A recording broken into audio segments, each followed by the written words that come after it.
আর্থ resistance testing মেজারের সাহায্যে কিভাবে আর্থের resistance measure করতে হবে আজকে সেই প্রসিডিওরটা তোমাদের দেখাবো। আগের দিন তোমাদের এই আর্থ টেস্টিং মেজারের কনস্ট্রাকশন এবং ওয়ার্কিং প্রিন্সিপাল নিয়ে আলোচনা করেছি এবং এই আর্থ টেস্টিং মেজারের বলেছিলাম যে 4টে টার্মিনাল থাকে, C1, C2, P1, P2।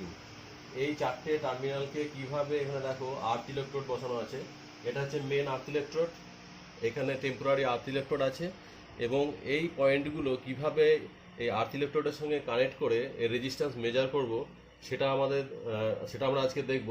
তার আগে আমাদের আর একটা বিষয় জানতে হবে। এখানে দেখো আর্থ ইলেকট্রোড রয়েছে 3টে, এই যে C1, P1, P2 আর C2।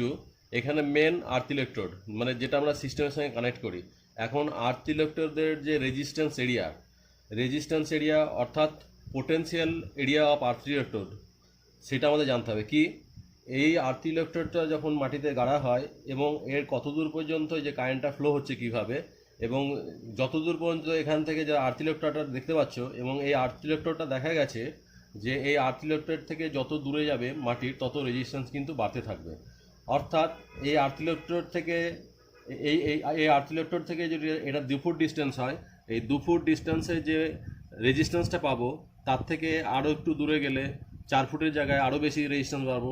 এইভাবে বাড়তে বাড়তে দেখা গেছে 10 ফুট পর্যন্ত, প্রায় 10 মিটার পর্যন্ত, 10 ফুট বলছি, 10 মিটার পর্যন্ত এক রেজিস্ট্যান্স আস্তে আস্তে বাড়তে থাকবে। এবং একটা টাইমে আরও বেশি দূরত্ব যদি আমরা মেজার করি তখন কিন্তু রেজিস্ট্যান্স আগের মতো অত বাড়বে না। অর্থাৎ যেটা বাড়বে সেটা আমাদের ক্যালকুলেশনের মধ্যে না নিলেও চলবে। অর্থাৎ এই আর্থ ইলেকট্রোডের চারপাশে আর্থ ফল্ট কারেন্ট যখন প্রবাহিত হবে এবং এই আর্থ ইলেকট্রোড থেকে যে ভূপৃষ্ঠের মাটির যে পোটেনশিয়াল যে ব্যাপারটা মানে ভোল্টেজটা, যেটা আমাদের কনসিডারেবল ভ্যালু পাবো, সেই পর্যন্ত আমাদের কি বলছি, potential area of earth electrode, অর্থাৎ এই এরিয়াটা হচ্ছে আর্থ ইলেকট্রোডের পোটেনশিয়াল এরিয়া। এবং পোটেনশিয়াল এরিয়া প্রত্যেকটা যে ইলেকট্রোড থাকবে তাদের প্রত্যেকটা পোটেনশিয়াল এরিয়া হয়। যেমন এখানে C1, P1, এখানে একটা যেহেতু কারেন্ট প্রবাহিত হবে, এটা পোটেনশিয়াল এরিয়া। এখানে দেখো C2 বলে একটা ইলেকট্রোড করা হয়েছে, মাটিতে পোতা হয়েছে, তার একটা পোটেনশিয়াল এরিয়া দেখা যাচ্ছে। এক্ষেত্রেও কিন্তু কারেন্টটা কিন্তু এইভাবে ওই আগের ছবির মতো এইভাবে তোমাদের চারিদিকে ছড়িয়ে পড়বে। এবং ছড়িয়ে পড়ার যে এরিয়া, এটা একটা অর্ধগোলক, আমরা গোলক যদি কাটি, গোলক কাটার পরে যে অর্ধগোলক হয় সেই অর্ধগোলকের শেপ এটা। মানে এখানে যদি দেখো ডায়াগ্রামটা ওপরে, যে এই একটা অর্ধগোলকের শেপ হয় এরকম, যেটাকে আমরা এইভাবে দেখাতে পারি। এইখানে ধরো আর্থ ইলেকট্রোডটা রয়েছে, এইখানে ধরো আর্থের ইলেকট্রোডটা রয়েছে, এইখানে যে গাড়া হবে, অর্থাৎ উপরটা দেখতে সার্কুলার শেপ, এখান থেকে কারেন্ট যাচ্ছে, এখান থেকে কারেন্ট যাচ্ছে, যে লিকেজ কারেন্ট, আর্থ লিকেজ কারেন্ট হোক বা আর্থ ফল্ট কারেন্ট হোক, এইভাবে চারিদিকে মাটিতে ছড়িয়ে পড়ছে। অর্থাৎ হেমি স্ফেয়ার শেপ, অর্ধগোলকের ন্যায় শেপ। এই যে টোটাল যে এরিয়াটা আর্থের ইলেকট্রোডের চারপাশে এবং উপরটা সার্কুলার শেপ, এই টোটাল এরিয়াটাকে বলছি আমরা resistance of earth electrode. Earth testing মেজারের সাথে যখন আমরা মেজার করব, এখানে দেখো যেটা বললাম পার্মানেন্ট ইলেকট্রোড অর্থাৎ আর্থিংয়ের যে ইলেকট্রোড, এছাড়া আমাদের দুটো আরও ইলেকট্রোড এই টেস্টিংয়ে লাগে। সেটা এখানে P2 ইলেকট্রোড দিয়েছি আর C2 ইলেকট্রোড দিয়েছি। এবং এই ইলেকট্রোডগুলো কিন্তু একটা ইকুয়াল ডিস্টেন্স মেনটেন করতে হয় এবং সেই ডিস্টেন্সটা এমনভাবে রাখতে হবে যাতে এই যে রেজিস্ট্যান্স এরিয়া অফ ইলেকট্রোড বা পোটেনশিয়াল এরিয়া অফ ইলেকট্রোড, এই যে হেমিস্ফেরিক্যাল যে এরিয়াটা বললাম, সেটা যাতে একে অপরের সঙ্গে মিশে না যায়, অর্থাৎ ওভারল্যাপিং যাতে না হয়। এই যে উপরের ফিগারটা দেখো, যে এত কাছাকাছি এই স্পাইকগুলো বসানো আছে, স্পাইক মানে ইলেকট্রোডগুলো, দেখো এর যে পোটেনশিয়াল এরিয়া, এই পোটেনশিয়াল এরিয়ার মধ্যে কিন্তু প্রবেশ করে গেছে। এই ক্ষেত্রে এইভাবে যদি আমরা স্পাইকগুলোকে মাটিতে পুঁতে আমরা আর্থ টেস্টিং মেজারের সাহায্যে রিডিং নিই, তাহলে কিন্তু আমাদের রিডিং কী হবে, বেশি শো করবে, অর্থাৎ ভুল রিডিং দেখাবে। সেক্ষেত্রে আমাদের কি করতে হবে, এই আর্থ ইলেকট্রোডগুলোকে আমাদের একটা মিনিমাম ডিস্টেন্স মেনটেন করতে হবে। কেন? To avoid the overlapping of resistance area, resistance এরিয়ার ওভারল্যাপিংটাকে আমাদের অ্যাভয়েড করার জন্য। এখানে দেখো 3টে ইলেকট্রোড বসানো আছে। এটা হচ্ছে পার্মানেন্ট ইলেকট্রোড, যেটা টেস্ট করব আন্ডার টেস্ট, যেটা আমাদের আর্থিংয়ের রড বা পাইপ আর্থিং হয় বা প্লেট আর্থিং হিসেবে বসাতে হয়। আর এখানে দুটো টেম্পোরারি স্পাইক বা রড নেওয়া হয়েছে, প্রথমটা দেখো পোটেনশিয়াল ইলেকট্রোড, সেকেন্ড তারপরেরটা হচ্ছে কারেন্ট ইলেকট্রোড। এই যে ইলেকট্রোডগুলো যে বসাতে হবে সেটা হচ্ছে সেম গভীরতা হতে হবে এবং স্ট্রেট লাইন মেনটেন করতে হবে এবং প্রত্যেকটা ইলেকট্রোডের মধ্যে কিন্তু ইকুয়াল ডিস্টেন্স মেনটেন করতে হবে। দেখো প্রথম ইলেকট্রোডটা থেকে মেন যে ইলেকট্রোডটা থেকে সেকেন্ড ইলেকট্রোডটা আমরা মাটিতে পুঁতেছি 25 মিটার ডিস্টেন্সে, আবার সেকেন্ড ইলেকট্রোডটার থেকে যে থার্ড ইলেকট্রোডটা আছে সেটা আবার 25 মিটার ডিস্টেন্সে, অর্থাৎ প্রত্যেকটা ইলেকট্রোডের মাঝের ডিস্টেন্স কিন্তু ইকুয়াল এবং গভীরতাও সেম রাখতে হবে এবং স্ট্রেট লাইন মেনটেন করতে হবে। এবং এই যে ইলেকট্রোডগুলো দেখছো, এই ইলেকট্রোডের মধ্যে যে the distance between earth electrode should be at least 20 times greater than the main electrode, অর্থাৎ এই আর্থ ইলেকট্রোডগুলোর মধ্যে যে ডিস্টেন্স 20 টাইমস গ্রেটার দ্যান, অর্থাৎ মেন ইলেকট্রোড, এই মেন ইলেকট্রোডের যে লেন্থ, এই লেন্থের থেকে মানে যে পরিমাণে পোতা আছে তার থেকে যেন 20 টাইমস বেশি হয়। অর্থাৎ এই আর্থ ইলেকট্রোডটা যদি 2 ফুট বা 3 ফুট নিচে মাটিতে ঢোকানো থাকে তাহলে এখান থেকে ডিস্টেন্স মিনিমাম 20 টাইমস বেশি হবে, অর্থাৎ 60 ফুট ডিস্টেন্স হবে মিনিমাম, সেটা হচ্ছে আমাদের বলা রয়েছে।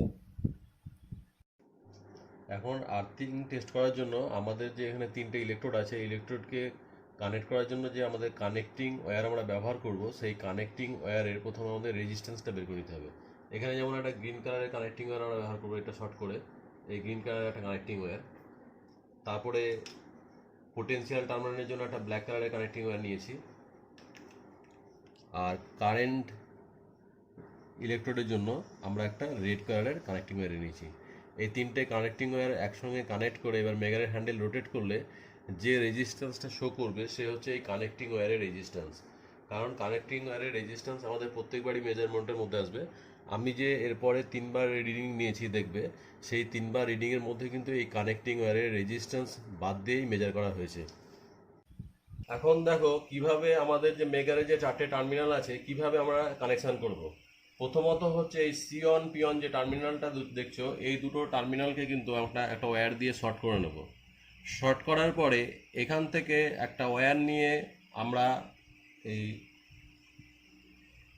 সিয়ন পিয়ন যে ইলেকট্রোড দিলাম, এই যে সিয়ন পিয়ন দুটো শর্ট করে কিন্তু এই আর্থ ইলেকট্রোড যেটা আন্ডার টেস্ট করব সেটাতে দেওয়া হলো। তারপরে দেখো এখান থেকে P2 বলে যে মেগারের টার্মিনালটা রয়েছে, এই P2 থেকে টার্মিনালটা এসে P2 ইলেকট্রোডে দেওয়া হলো। তারপরে বাকি থাকে কি C2,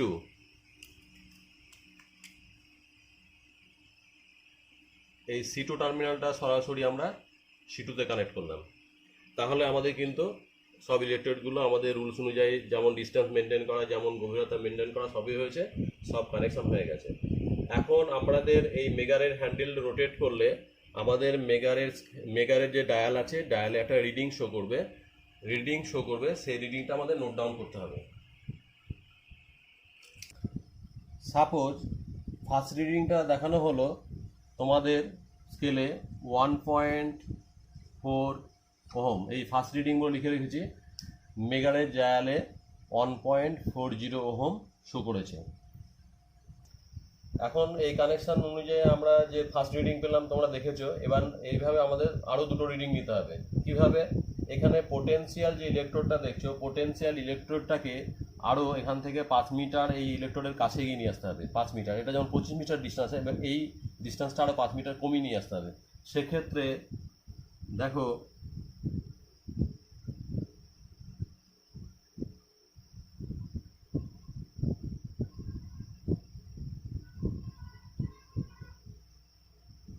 এই যে ইলেকট্রোডটা, এর মধ্যে যে ডিস্টেন্সটা রয়েছে এটা হচ্ছে 5 মিটার।